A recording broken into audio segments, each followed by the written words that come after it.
Təhsil Nazirliyi tərəfindən həyata keçirilən xaricdə təhsil üzrə dövlət proqramı haqqında araşdırma aparmışıq.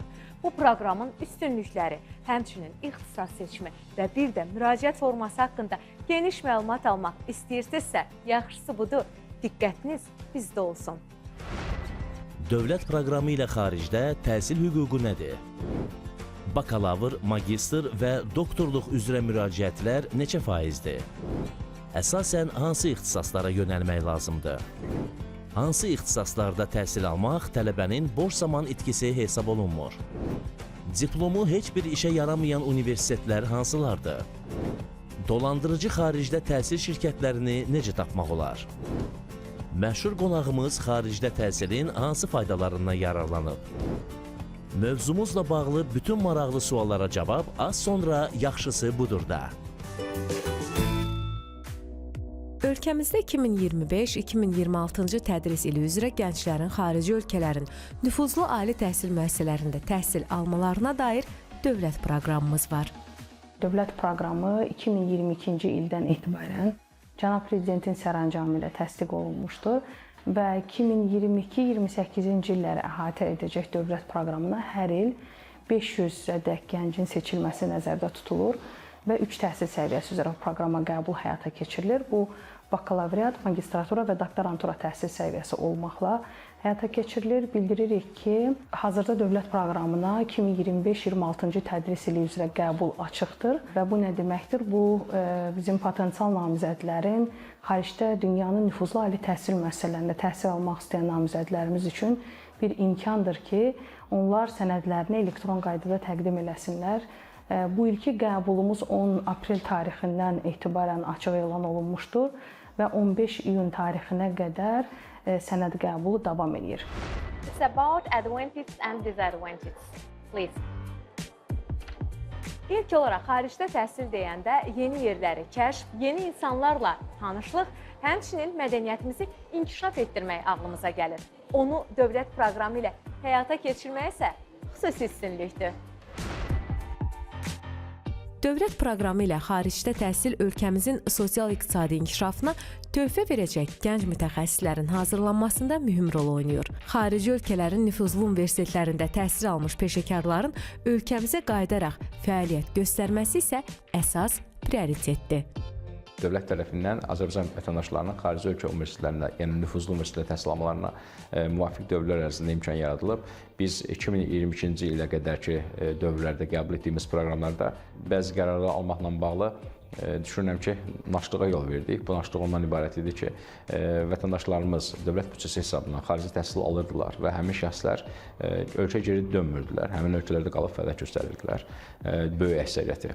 Və bu da deyək ki, mənim, sizin və digərlərinin ödədiklərimiz vergi hesabına, dövlət büdcəsində formalaşan büdcə hesabına onlar təhsil alırlarsa, məqsədimiz də bu idi ki, o şəxslər qayıdıb ölkə cəmiyyətinə, ölkə iqtisadiyyatına və digər sferalara təkan versinlər, töhfə versinlər. Amma təəssüf ki, bunu biz görə bilmirdik. Qeyd edim ki, dövlət başçısının müvafiq 2022-2016-cı ilə bağlı sərəncamında artıq xüsusi məqam yer aldı. Hansı ki, xaricdə təhsil alan dövlət büdcəsi hesabına vətəndaşlarımız var. Onlar mütləq ölkəyə geri qayıtmalıdırlar. Hətta onlar artıq xarici təhsilə gedərkən onlarla bir növ əmək müqaviləsi belə bağlanılır və onlar arxayındırlar ki, ölkəyə geri qayıtdıqdan sonra da birbaşa əmək fəaliyyətinə başlayacaqlar. Və təbii ki, 5 il minimum ölkədə onlar çalışmalıdırlar.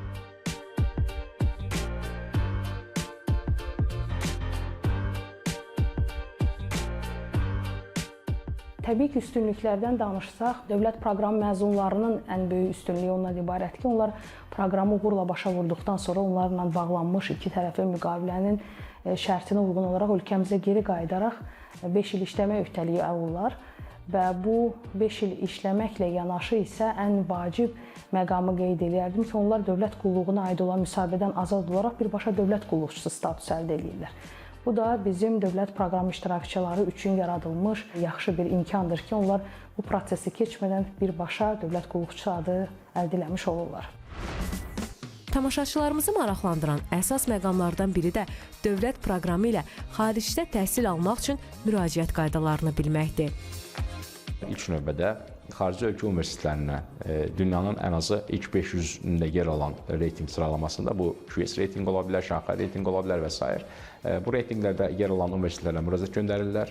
Onlar beynəlxalq dil sertifikatına malik olurlarsa, tutaq ki, SAT istiqamətində əllərində bir nəticə var və yaxud da TOEFL, IELTS, Duolingo, alman təhsili istiqamətində tutulurlarsa, TESTAF və s. Əgər həmin şəxslər hətta Türkiyənin özündə TÖMər, YÖS istiqamətdə burada təbii qeyd olunur, onlardan hər hansı birinə sahibdirlərsə, universitetə müraciət edirlər. Həmin universitet müvafiq olaraq nəticə əsasında tələbəni qəbul edirsə, o zaman o tələbə ola bilər hansısa bir universitet daxili müsahibə də götürür bizim vətəndaşdan. Universitet qəbul aldıqdan sonra artıq Elm və Təhsil Nazirliyinə xüsusi hansı ki proqram var, proqramda ayrıca rəhbərlik altında həyata keçirilir və o proqrama müraciət etdikdən sonra Nazirlik həm universiteti yoxlayır, həqiqətən də həmin universitet dünya reytinqində ön sıralarda dayanan universitetdir, nüfuzlu universitetdir. Eyni zamanda alacağı ixtisas ölkəmiz üçün prioritet olub-olmamasına baxılır və təbii ki, ümumi parametrlərə cavab verirsə vətəndaşın qəbulu, o zaman artıq həmin şəxsə dövlət büdcəsindən müəyyən maliyyə ayrılır, onun viza xərcləridir, gediş-gəliş xərcləridir, o cümlədən orada təhsil istiqamətində hansı xərcləri varsa, onlar hamısı dövlət büdcəsi hesabından qarşılanır. Yalnız vətəndaşın yaşam xərcləri demək olar ki, öz ixtiyarında olur.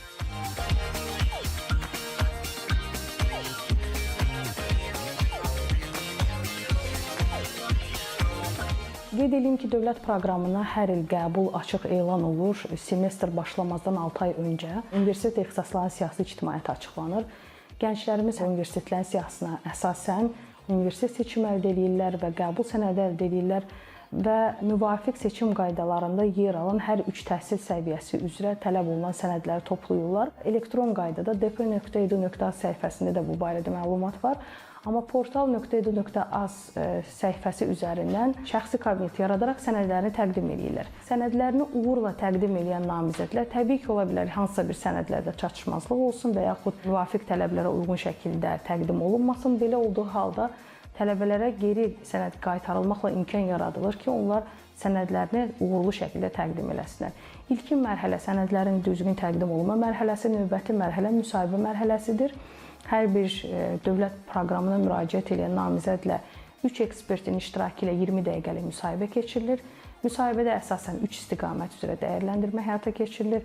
Bu, bakalavr və magistratura təhsil səviyyəsi, onların bilik və bacarıqları, məntiqi mühakimə yürütmə bacarıqları, kommunikasiya və özünü inandırma bacarıqlarıdır. Doktorantura təhsil səviyyəsinə münasibətdə isə onların tədqiqat aparma bacarıqları 20 dəqiqə ərzində ekspertlər tərəfindən dəyərləndirilir. Qeyd edeyim ki, dövlət proqramına müsahibə mərhələsinə keçid balı 40 baldır və maksimum bal 50 baldır. 40 baldan çox namizəd əgər toplayırsa, onlar növbəti mərhələ olan müsabiqə mərhələsinə keçid alırlar. Müsabiqə mərhələsi nə deməkdir? Mən daha əvvəldə də qeyd elədim. Hər il 500 gəncin proqrama seçilmə imkanı vardır.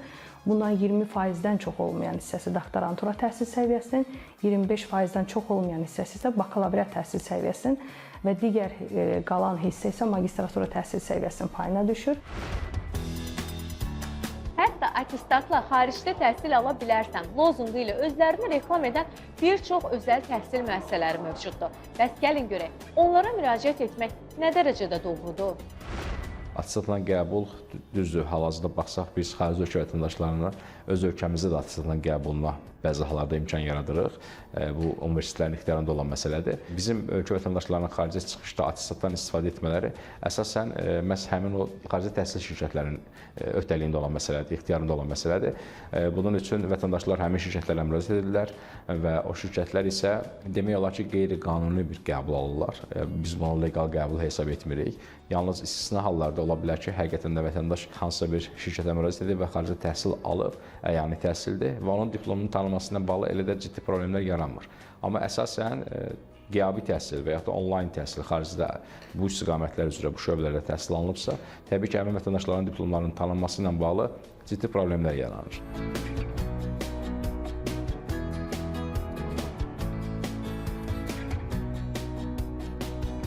Bəzi ölkələr saxta şəhadətnamə və yaxud da ki, diplom verməsə də, onun verdiyi diplomun dəyəri aşağı olduğu üçün əslində bu da bu mənada vətəndaşımızın, onun valideynlərinin bəlli bir müddətdə çəkdiyi maddi və digər mənəvi əziyyətlərin fonunda da yekunda oxşar nəticənin ortaya çıxması, onun məşğulluq imkanının olmaması və yaxud da ki, cəmiyyətdə yerini tuta bilməməsi də ayrıca bir arzu olunmaz mənzərədir.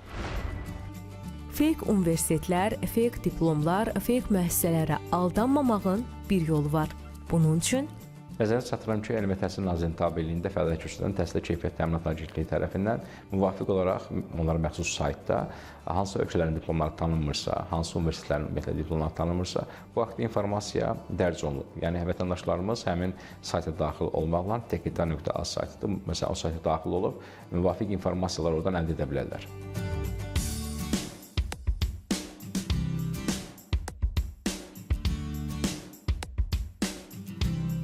Biz əslində ötən il iki istiqamətdə vətəndaşlarımıza bu maarifləndirmə kontekstində yardımçı olmağa çalışdıq. Bunlardan biri məhz akkreditasiyası olmayan ali təhsil müəssisələrinin siyasətidir ki, biz bunu paylaşdıq. Təəssüflər olsun ki, burada eyni zamanda inkişaf etmiş ölkələrdə fəaliyyət göstərən ali təhsil müəssisələri var ki, bir çox hallarda gənclərimiz üçün cəlb edici olub. İkinci istiqamət biraz fərqli idi, amma düşünürük ki, bu da çox faydalıdır. Biz agentliyin bu vaxta qədər formalaşmış ekspertizası əsasında ali təhsil müəssisələrinin, yəni 30%-dən daha çox imtina almış ali təhsil müəssisələrinin siyahısını paylaşdıq. Bu əlçatandır. Bu nə deməkdir? Əgər bir ali təhsil müəssisəsindən əldə olunan kvalifikasiyaların tanınması üzrə edilən müraciətlərin 90%-i imtina ilə yekunlaşırsa, bu vətəndaşlarımızı düşünməyə vadar etməlidir ki, ona təklif olunan, təqdim olunan bu universitet o qədər də reputasiyalı deyil. Statistika üçün deyim ki, yəni il ərzində təqribən 6000-7000 müraciət əsasında diplomların ekspertizası aparılır və nəticə etibarı təqribən 15% imtina qərarı olur. Ölkəmizin gələcək inkişafı və əmək bazarının tələbləri nəzərə alınaraq prioritet ixtisaslar hansılardır? Sualına da belə cavab aldıq. Prioritet ixtisaslar istiqamətlər deyərkən biz nəzərdə tuturuq, məsələn, texniki yönümlü ixtisaslarda informasiya texnologiyalarıdır, informasiya təhlükəsizliyidir, süni intellekt üzrə mütəxəssisdir, blockchain üzrə ola bilər mütəxəssislər. O cümlədən maliyyə istiqaməti üzrə maliyyə eksperti, maliyyə analizi, data analitikası həm bura informasiya texnologiyalarına aid olan bir ixtisasdır və digər istiqamət isə iqtisadi ixtisaslardır. Üçüncü ixtisas qrupu üzrə əgər düşünəriksə ölkəmizdə və yaxud da humanitar fənlər üzrə düşünəriksə, o zaman burada diplomatiya sahəsi üzrə mütəxəssisə ehtiyacımız yarana bilər. Həmçinin tibb, səhiyyə yönümlü ixtisaslarda stomatologiya istiqaməti və yaxud da müalicə işi istiqaməti üzrə mütəxəssislərə, biotexnoloqlara, gənc təsərrüfatı yönümlü ixtisaslarda məsələn diyetoloqlara ehtiyacımız var, qidalanma üzrə mütəxəssislərə ehtiyacımız var, fermer təsərrüfatının inkişafından bağlı ola bilər zoon mühəndisliyi, aqro mühəndisliyi kimi ixtisasların bitirənlər üçün ehtiyacımız var ki, onlar əmək bazarında gələrkən ola bilər məsələn qurum olaraq Kənd Təsərrüfatı Nazirliyi istiqamətində çalışsınlar və s. Yəni bu ixtisaslar bizim üçün prioritet hesab olunur.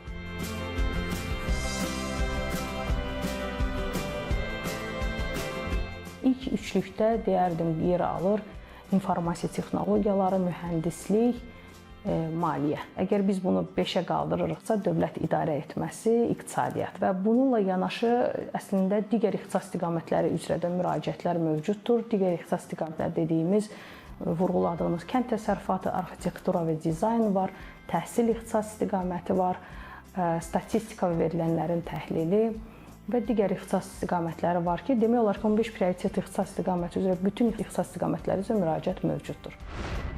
İxtisas seçimi ilə bağlı bir digər maraqlı məqam isə heç bir ölkədə aktual olmayan ixtisaslardır. Hansı ki, əsas odur ki, harası qəbul olum deyib peşman olmaq istəmirsinizsə, bu məsələdə də diqqətli olmalısınız. Universitetlərin bəzilərində dövlət və ictimai münasibətlər deyə bir ixtisas var. Konkret olaraq beynəlxalq statusu yoxdur. Yəni məsələn bu ixtisası bitirənlər xarici ölkələrin hər hansısa birində təhsillərini davam etdirə bilməyəcəklər. Çünki beynəlxalq status daşımır. Məsələn elə ölkələr var ki, onlarda da bu qəbildən olan ixtisaslar yer alır. Həmin ixtisaslar da beynəlxalq statusa sahib olmadıqları üçün əlbəttə ki, onlar da bizim üçün prioritet hesab olunmur. Belə olduğu halda əlbəttə ki, o ixtisas sahiblərində də ehtiyac yaranmadığı üçün diplomların tanınması ilə bağlı ciddi bir problem mövcuddur. Onun üçün də vətəndaşlardan biz dəfələrlə xahiş edirik. Bilirsiniz ki, agentlik tərəfindən hər il müvafiq rüblər ərzində açıqlama təqdim olunur ictimaiyyətə. Baxırıq ki, məsələn 800 min müraciət varsa, onların demək olar ki, ya 50% və yaxud da 70% artıq sorğusuz geri qaytarılır. Yaxşı olar ki, ilk növbədə ölkəmizdə fəaliyyət göstərən peşə təhsili istiqamətinə yönəlsinlər.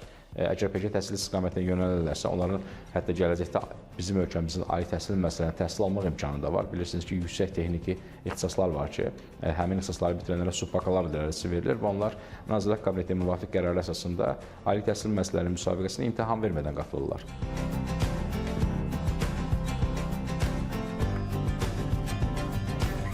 Xüsusilə də dünya təcrübəsində peşə təhsilinə ciddi maraq var. Bilirsiniz ki, peşə təhsili qısa müddətdə sizə bilik, bacarıq səriştə ötürür və nəticə itibarilə siz həmin müddətdə artıq oxuya-oxuya işləyə bilirsiniz və yaxud da ki, təhsil aldıqdan sonra birbaşa əmək bazarına daxil ola bilirsiniz ki, burada da ciddi ehtiyac var. Əgər vətəndaşımız və yaxud da ki, əcnəbi vətəndaş hüquqşünaslıq üzrə əlində diplom varsa, kvalifikasiya varsa, mütləq mənada TKT-nın sifarişi əsasında Dövlət İmtahan Mərkəzində imtahan verir. Amma bu imtahan da kifayət qədər deyərdim ki, bəsitdir. Bu nə deməkdir? Cəmi 30 sual verilir. 30 sualdan 50%-nə, 15 sualdan daha artığına cavab verdiyiniz təqdirdə oradan keçmiş olursunuz. Amma statistik olaraq burada da kifayət qədər həyəcan təbili çalınacaq məqamlar var. Belə ki, əlində hüquq diplomu olan 113 nəfər Dövlət İmtahan Mərkəzinin imtahanına girir. Bu sifarişi biz verdik agentlik olaraq və cəmi 15 nəfər, 113-ə münasibətdə cəmi 15 nəfər 30 sualdan 15 və daha artığına cavab verə bildi. Bu kifayət qədər narahat edici məqamlardır.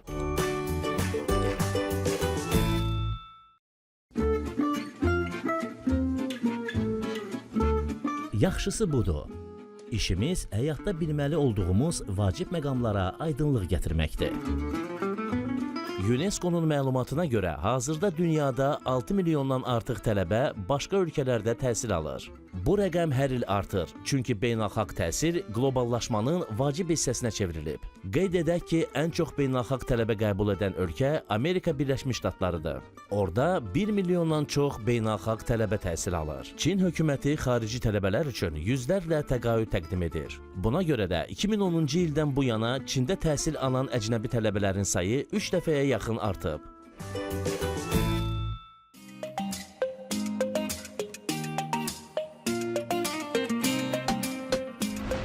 Bu dəfəki verilişimizin məşhur qonaq rubrikasında gənc ifaçı Səs Azərbaycan layihəsinin finalçılarından biri olan Nofəl Aslanovdur qonağım. Xoş gördüm sizi. Necəsiz Nofəl bəy? Təşəkkür edirəm, yaxşıyam. Mövzumuz xaricdə təhsildir. Siz də mən bildiyim qədərilə xaricdə təhsil alan bizim ifaçılarımızdan birisiniz. Bəli, ilk öncə təşəkkür edirəm. Çox gözəl bir mövzuya toxunmusunuz. Mən təhsil aldığım universitet St. Louis Social Music adı belə gedir. Çox gözəl bir təhsil bir ocağı idi. Bir ailə kimi idi orada. Həqiqətən də orada həm təhsili gözəl olurdu, həm də tələbə müəllim bir münasibəti yox idi. İnanın mehribançılıq var idi. Çox böyük bir mehribançılıq var idi. Müəllimlə tələbənin. İtaliyada olduğunuzdan irəli gəlirmiş yəqin ki, bu İtalyanlar da bizə oxşuyur deyirlər. Var elə bir şeylər.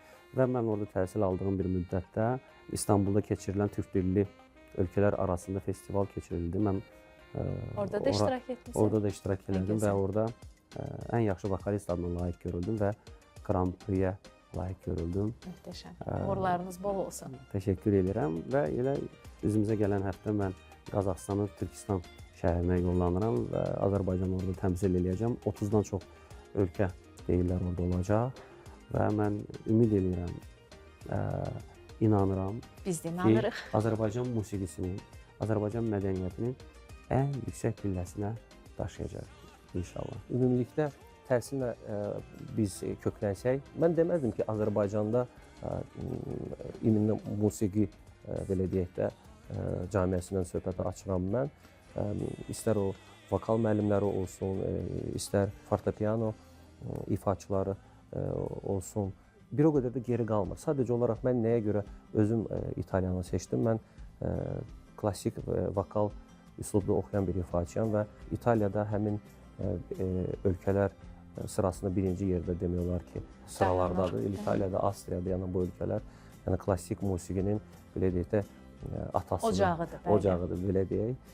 Ona görə mən yolumu ora üst tutdum və çox şükürlər olsun ki, qəbul oldum, təhsilimi davam elədim. Yaxşı insanlar sağ olsunlar, əlbəttə ki, kömək ilə, dəstəyi ilə var olsunlar. Dövlət xətti ilə getməmisiniz, mən belə başa düşdüm. Xeyr, dövlət xətti ilə deyil idi, əlbəttə ki. Öz istəyinizlə, bəli, öz istəyimlə, özünüz maliyyələşmişsiniz, belə deyək. yaxşı dostlar sağ olsunlar, var olsunlar. Çox-çox minnətdarım hər birinə və bu gün də hal-hazırda mən sizin qarşınızda bir Novfel Aslanov kimi artıq dayanmışam. Səsiniz hər zaman zirvələrdən gəlsin. Ümumiyyətlə, mən də özüm də şəxsən belə fikirləşirəm ki, insan nə qədər çox fərqli mədəniyyətlər, fərqli ölkələr görsə, bir o qədər onun üçün faydalı olur. Çünki həm dünya görüşü artır, həm də ki, bir növ öz sənətində də irəliləmiş olur. Elə bax, buradan irəli gələrək sizə bir sual vermək istəyirəm. İtaliyada təhsil almaq Novfel Aslanova nə qatdı? Əlbəttə ki, böyük bir təcrübə qazandırdı. Əlbəttə ki, xaricdə təhsil onunla zəngindir ki, sən yeni bir dünya özündə kəşf edirsən. Yəni, sən başqa bir mədəniyyət görürsən, başqa bir dildə danışmaq məcburiyyətindəsən. Çətin deyildi. Yox, bir o qədər də çətin deyil. Nəyə görə? Çünki həm italyanlar, həm də belə deyək, Azərbaycanlar bir-birinə oxşarlıqları var. Bəli, İstər mədəniyyət baxımından, istər elə dil baxımından. Mentalitet baxımından da elə eşitmişik. Bəli, var elə. İstəkləri varsa geri dönməsinlər, öz arzuları varsa arzularına doğru iri addımlarla getsinlər. Çünki bu çətin, belə deyək də, keçmə-keçli yolları keçmişəm deyə insanın arzusu heç vaxt, belə deyək də, çalışmaq lazımdır, ən azından ürəyində qalmasın. Və nə xoş mənə ki, məndə yəni belə, mən öz arzuma çatmışam və yeni arzularım var, indi ona doğru irəliləyirəm. Çünki həyat belədir. Bəli. İnsan yaşadıqca... Tək arzularınız tükənməsin. Bəli, tək arzularınız tükənməsin ki, həyat daha da gözəl və daha da mənalı olsun. Təşəkkür edirəm ki, vaxt ayırdınız, bizlə həm söhbət oldunuz. Maddi durum, tələbənin şəxsi vəziyyəti, həmçinin məqsədlərinə görə 3 formada təhsil sistemindən istifadə etmək hüququ var. Yəni, əyani, qiyabi və distant. Bəs gəlin görək, dövlət proqramı ilə xaricdə təhsil alan zaman bu 3 formadan hansını seçmək daha doğrudur? İlk növbədə bildirim ki, bizdə ölkəmizdə təhsil haqqında qanunvericilikdə təhsilin 3 şöbəsi istiqaməti tanınır. Əyani, qiyabi və distant. Amma məlumumuz olduğu kimi, yalnız ölkəmizdə fəaliyyət göstərən istər orta ixtisas təhsil müəssisələri, istər ali təhsil müəssisələrində əyani qiyabi təhsil forması tanınır. Amma ölkədən kənara çıxdıqda isə yalnız əyani təhsil tanınır. Ona görə vətəndaşlar ilk növbədə araşdırma apararkən baxmalıdırlar ki, həmin təhsil hazırları ümumiyyətlə əyani təhsil versin.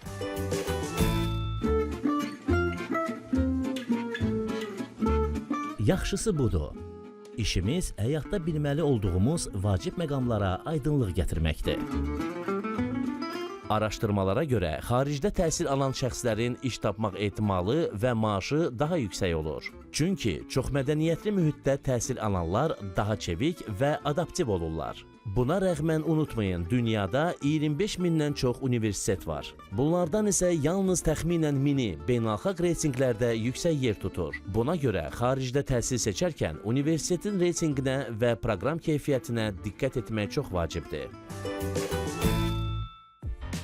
Ölkəmizdə təhsil verən özəl liseylər var ki, orada oxuyan uşaqlar birbaşa xaricdə təhsilə başvurmaq hüququna malikdirlər. Bunu ekspertimiz dedi. Məsələn, ölkədə fəaliyyət göstərən istər dövlət təhsil müəssisəsi olsun, istərsə də özəl müəssisə olsun, oranı bitirən məzun, əgər ölkə təhsil müəssisəsi, istər özəl istərsə də dövlət beynəlxalq proqrama qoşulubsa, eyni proqram deyirik biz buna, həmin proqramı bitirərkən artıq onun attestatı demək olar ki, keçərli olur həmin beynəlxalq proqrama qoşulan ölkələr üzrə. Tutaq ki, həmin proqrama dünyanın deyək ki, 150-dən çox ölkəsi qoşulubsa, həmin o 150-dən çox ölkəyə müraciət edə bilər digər ölkələrin vətəndaşları ki, təhsillərini davam etdirə bilsinlər. Son olaraq qeyd edim ki, xarici ölkədə yaşamaq, yaxşı təhlil etmək, başqalarını anlamaq, qərəzsiz düşünmək, fərqli baxış və fikirləri anlamaq qabiliyyətini artırır. Çünki dərsliklərdən və ya internetdən əldə etdiyiniz məlumatlar bu bacarıqlara yiyələnməyinizə xaricdə qazanacağınız təcrübə qədər kömək etməyəcək. Bir mənalı gənclərimiz üçün dövlət proqramı dünyanın bildiyiniz kimi bir neçə ölkəsində dövlət proqramları tətbiq olunur. Azərbaycanda tətbiq olunan xaricdə təhsil üzrə dövlət proqramı gənclərimiz üçün deyərdik ki, əldə olunmalı və olunacaq ən ümdə bir imkandır ki, onlar üçün açılır. Çünki gənclərimiz hazır ki, əgər biz siyahıya istinadən danışırıqsa, dünyanın 32 ölkəsindən 200-dən çox ali təhsil müəssisəsində təhsil almaq imkanları əldə edirlər. Eyni zamanda dünya universitetləri üzrə reytinq cədvəlində ilk 10-luqda olan top 10 universitetdə təhsil almaq imkanı əldə edirlər. Və bu imkan nə deməkdir? Onların dünyada mövcud olan yeni və bilik və bacarıqları əldə edərək bir gələcək kadr kimi yetişmələrinə təkan verir.